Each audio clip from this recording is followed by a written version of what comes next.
specific economic and political structures that necessitate these causes that contribute to the climate disruption. But I think especially for white people, that we oftentimes don't, or at least the communities I'm a part of, don't have a great account of power, are uncomfortable with talking about power and change with power. But even down to the ways of our lives, because I think that that's a source, right, of carbon emissions, urban context, right? That kind of way of life that's embodied in the suburban context that's the source of so much of these carbon emissions, right? So there's all kinds of ways of life that necessitate all this other stuff, and I think that especially white communities and even in white environmentalism, because we take our ways of life to be normal and natural, they are often invisible and transparent. And so the kind of moral tradition, imaginaries, and social practices that we have, which are the source of the problem, I think are often left uninterrogated. And so I think that's actually, I focus my attention then in my ministry oftentimes on these ways of life, right? Because I think what's needed to change these structures of power, which are the source of the problem, is we need grassroots power, right? We need power from below. And it's the locus and I think the way of building that power is by helping people find just and joyful and transformation in their locale, in their ways of life. And so that doesn't mean like changing individuals' consumer practices. That means transforming people's moral imaginaries. It means transforming, kind of their habits and practices that animate their relationships. And so I think that is the site of social change for churches, and I think in a lot of ways the site of social change for preaching, where we can begin to create that transformation at the level of way of life. To have this kind of power from below that can then maybe change structures. I'm guessing that none of this is new for you all, but I wanted to start off by thinking in these terms, because I think that's how Jesus tends to work in the Gospels, is that he wants to build this grassroots power to create these communities that have the potential and possibility of bringing about the kingdom of God. So I'll skip that. So I think that the role of preaching when it comes to issues of climate change, I think, is actually broad, because if we go back to this kind of flow chart, right, you could take all kinds of other problems, like the problems of systemic racism, the problems of poverty, and you can make this whole flow chart, and it's going to come back to these same structures of power and these same ways of life. And so I think a lot of the work of preaching about climate justice and food justice actually comes down to challenging the kind of moral traditions of the American gospel work. I think it comes down to offering alternative moral traditions, and then cultivating alternative communities. And I think so it's on the basis of that we can bring about change, right? So we don't necessarily, So I think that's kind of the center of power. And again, right, that's how Jesus worked. That's how we see Jesus working in the gospel, is that he touches people at the level of social practice and level of community. He builds communities, and that's and so he helps the grass get roots, and it's on the basis of that grassroots power that then he builds this kind of movement to change the world. Okay, so that's kind of that's for me. Hopefully that made sense of the kind of a 10,000 feet take on the work of the care of justice. And so I think that actually maps on pretty well with the pedagogy of the parables that Jesus uses, because I think that the parables are typically, I would maybe go so far as to even say misread, but I think that there is, at the very least, there's an alternative reading of the gospel of the parables from Jesus that is deeply political, and ecological. But I think to see that first gospel, there's this one New Testament scholar, William Herzog, who says that the Gospels are not earthly stories with a heavenly meaning. They're earthy stories with a heavy meaning, right? And so we have all these long-held interpretive traditions where we read these Gospels about these almost always tyrannical male figures, and then because of the world we live in, male is God. And so then the entire parable is then read as an allegory for, okay, here's this terrible, powerful figure. That's God. And I think that there's something incredibly destructive, that's gone along with that kind of theological interpretive tradition, but it's also rooted in our experience of the world and how power works and what we call good and virtuous. But so I think instead of allegorizing the parables like that, I think that the parables, and this is not something I've made up, right? There's a couple of biblical scholars that have ran with this, but the parables are more like political cartoons. So what Jesus is doing with the parables is he's telling a story from everyday life that takes something normal and puts a spin on it so we can get a different perspective, right? So and it takes this kind of everyday interaction and it unveils the violence. It's not always the violence of empire, but that's what a lot of the parables are about, and that's what our parable from today, I think, is about, right? And so then the pedagogy, right, is that Jesus is not teaching with facts and figures, but he's teaching with figures, with persons. He's taking stuff from these textured, relatable experiences, and he's pointing people toward kind of concrete action. Right? And so often, well, there's even like a translation issue, not with this parable, but oftentimes the parables will start with something like, the kingdom of God is like, and the kind of that Greek word for like is a little more ambiguous. It could be the kingdom of God should be compared to. And so there's oftentimes when we're just even reading a translation, it makes it sound like Jesus is saying, this parable is a parable about the kingdom of God. So what's going on in the parable looks like how the kingdom of God looks like. Whereas instead, what he's saying is, you should compare what I've been saying about the kingdom of God to this everyday situation, that's the way the empire works. And so he's unveiling that, so the situation he's talking about is, he's saying, compare it to this. This is the terrible thing that you encounter every day. The kingdom of God is something else.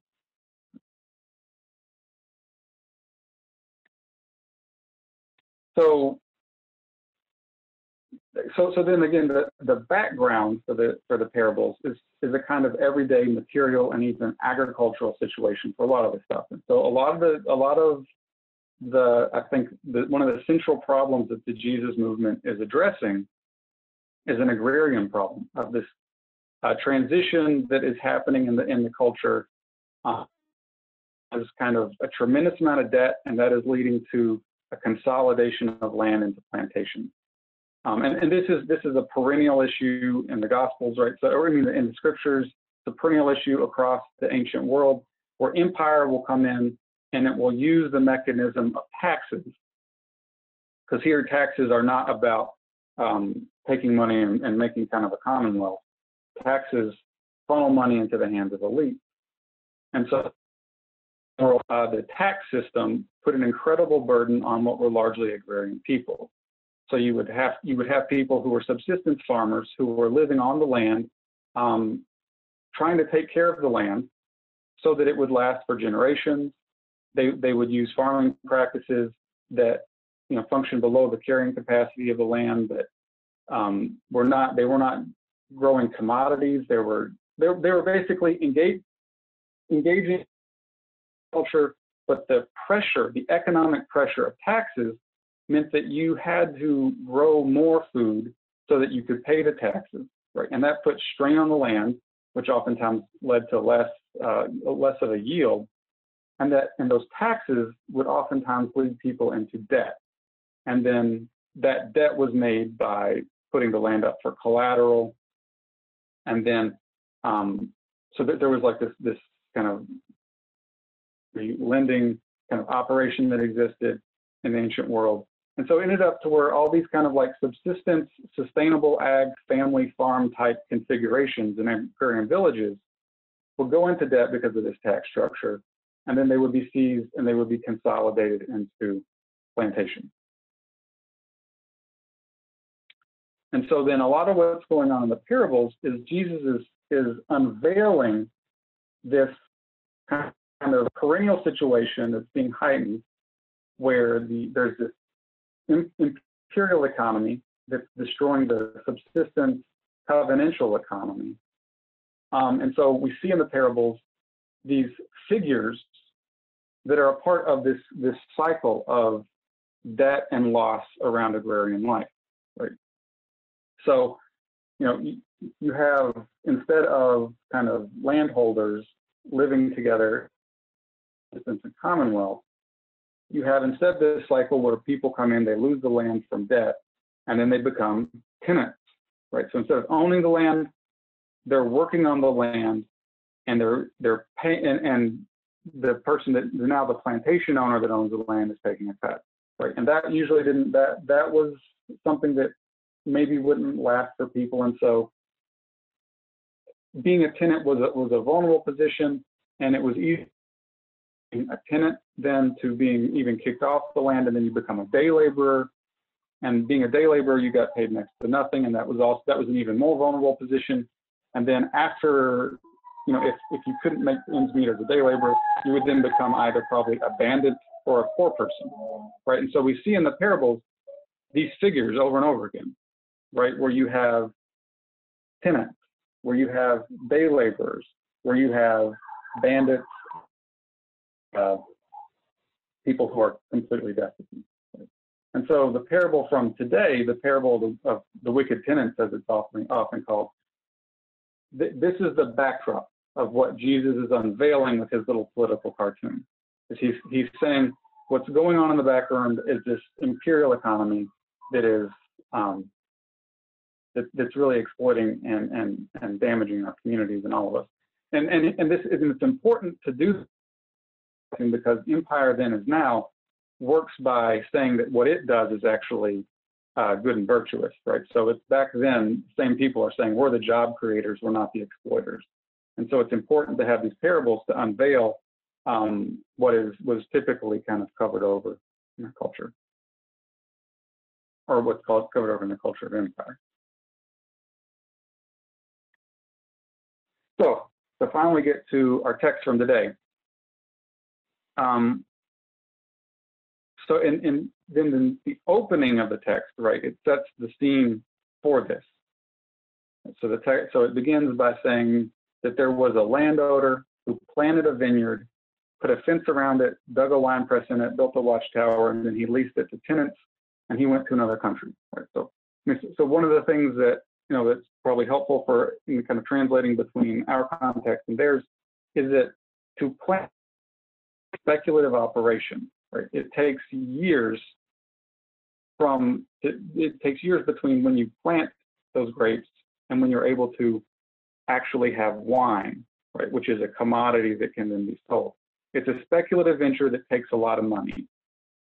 And also that this landowner is doing this probably is actually creating the vineyard in this context, probably means that this is newly seeded land, right? So the landowner has probably gotten this land from predatory lending and is, instead of engaging in kind of sustainable subsistence agriculture, is engaging in this kind of speculative venture to make money, to extract wealth from the land.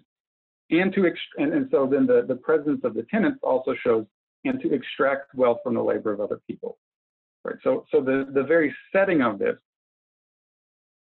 the economy of the empire, which wants to extract wealth and exploit people, and that's against the covenant, which is, and which the covenant, you know, from the Hebrew scriptures, which is kind of informs Jesus' moral imaginary, is the covenant's always right relationship between God, neighbor, and land, right? So the covenant and the kind of the Hebrew laws are these laws about how to live together and how to live together on the land and how to live together in adjustment.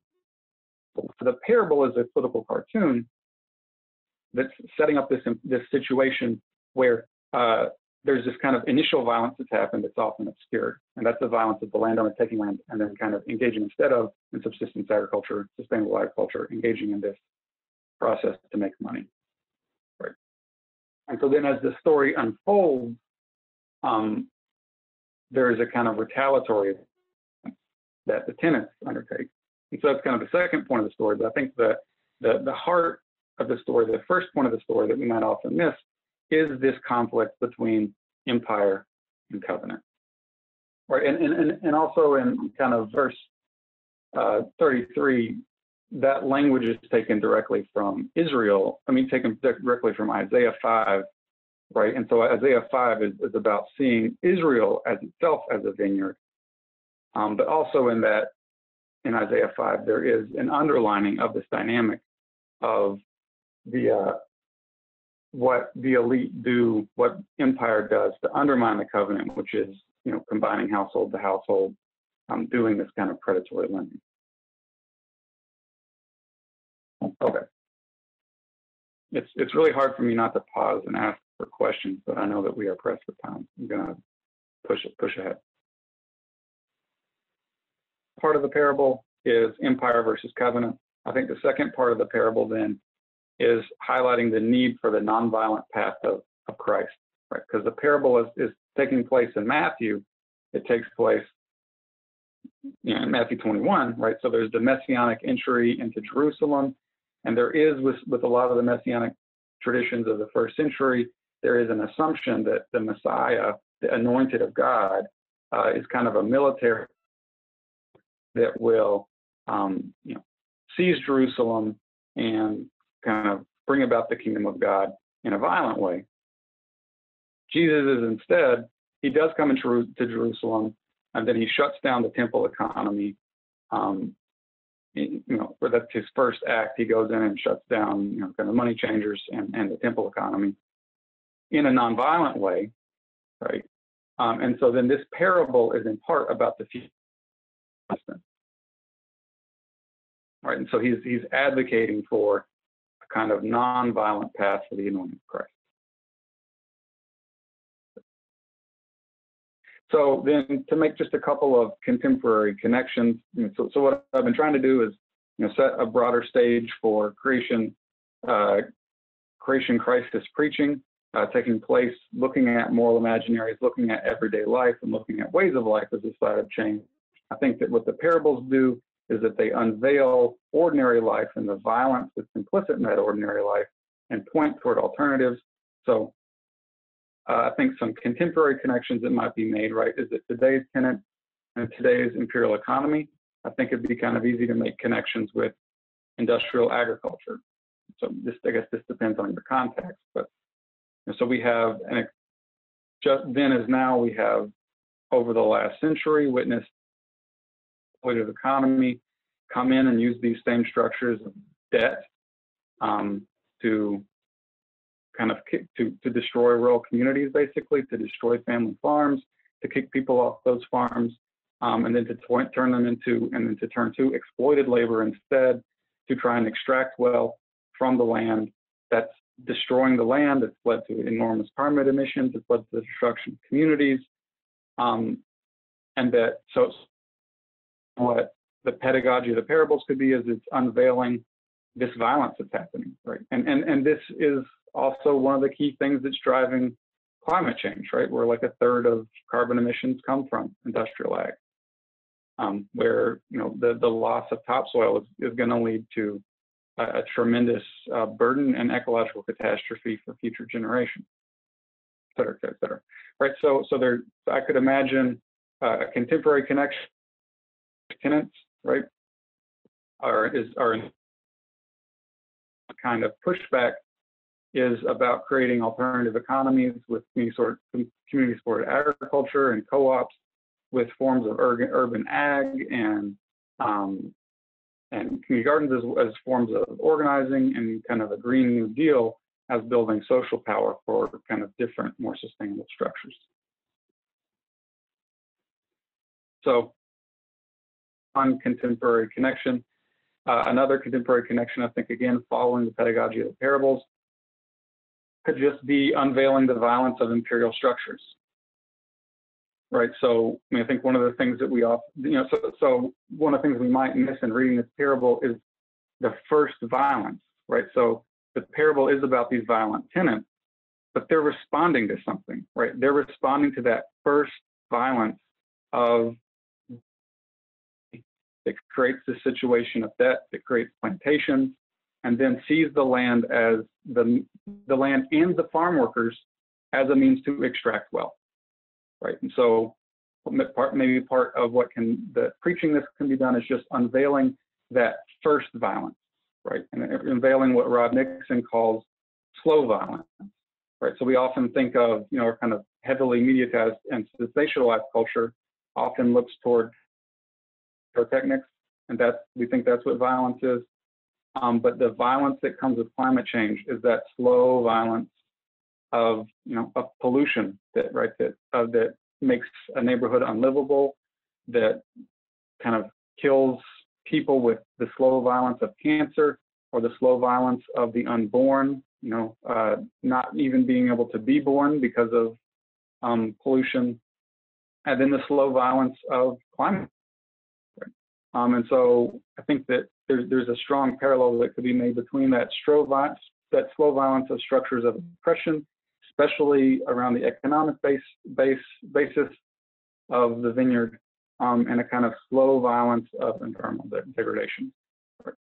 And then also, right in this moment, the issue of retaliatory violence, I think, is really complicated, but I think still relevant, complicated right now in this moment, especially, the kind of left circles I move in, there's a really big conversation going on around that.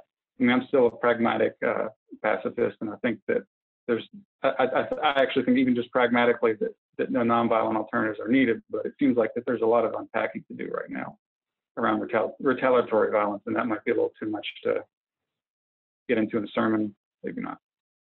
Okay. So just to give you a cartoon, I think that does the same work as what this parable does, right? To point toward the first violence. This is an old political cartoon, right, 1993, but it says that it's still relevant, right? So what's gang violence, right? So this is looking at how the structures of empire actually are creating much wider scale violence across the world. But this is obscured by the ideology of empire. Okay. That's what I have. I've talked too long, but I'm glad that we have time for conversation. So, and for more depth, here are some more kind of, this is what some more sources.